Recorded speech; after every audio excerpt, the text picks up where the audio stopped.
This webinar is recorded and made available in an accessible alternative format upon request.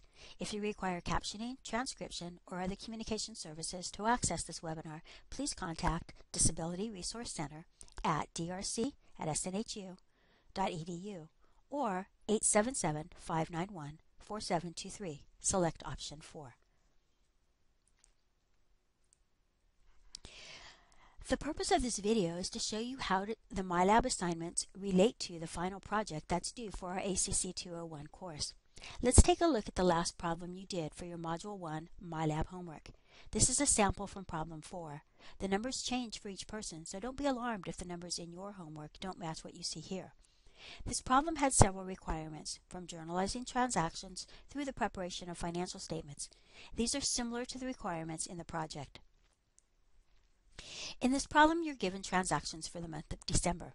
In the first part of the problem, you created journal entries from these transactions. Your journal entry page looked something like this.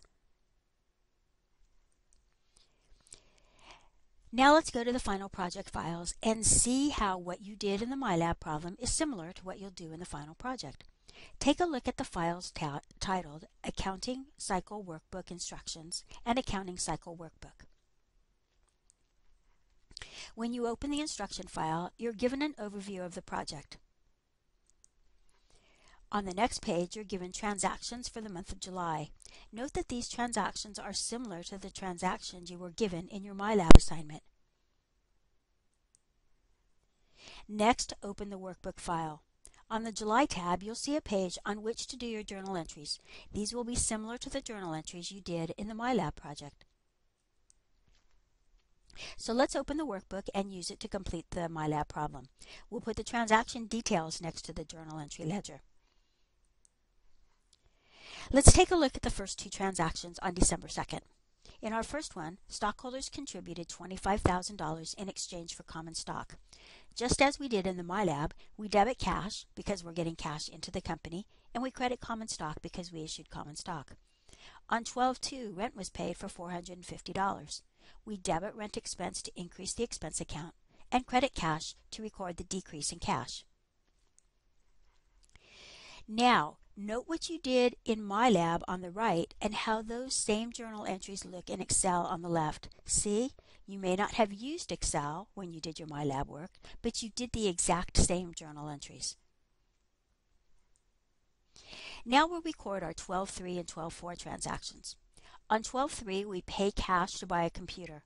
The problem tells us the computer is equipment, so we debit equipment for $2,100 and credit cash for $2,100.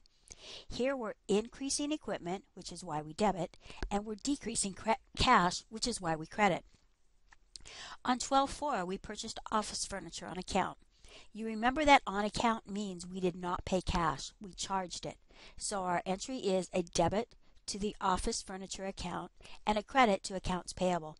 Accounts payable is a liability account, and we credit liability accounts to increase them. Let's look at the next three transactions. On 12/5, we purchase office supplies on account for $800. We increase our office supplies asset account by recording a debit. Because we purchased on account, we've incurred another liability, so we increase accounts payable by $800. On 12/9, we perform consulting services for a client on account.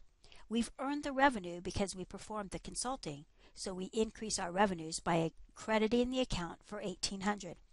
Our client hasn't paid us yet, so we increase accounts receivable through a debit for $1,800. On 12/12, we pay utility expenses for $340. We debit the utility expense account and credit cash because we're reducing our cash account. On 12/18, we performed services for a client and received cash of $3,300. We debit cash and credit service revenue because we want to increase each account. On 12/21, we received cash of $1,600 in advance of services. This means we received cash before we earned the revenue. Our entries are a debit to cash of $1,600 and a credit to unearned revenue of $1,600. Remember that unearned revenue is a liability. We owe a service to our client. To increase a liability, we credit the account. Finally, on 12/21, we hire an administrative assistant. Even though the problem tells us when the employee will be paid and how much the employee will be paid, the employee has not worked yet, so no payroll liability has been incurred.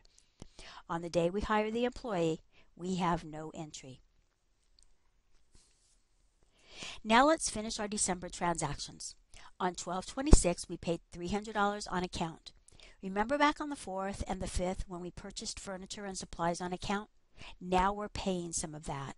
We debit accounts payable to reduce that account and credit cash to reduce cash. On 12/28, we collect $200 on account. This is from our transaction on the 9th when we performed services, but the client didn't pay us then. Now we're collecting $200 of that receivable. We debit cash to record the cash received, and we credit accounts receivable to decrease the receivable account. On 12/30, dividends were paid to stockholders.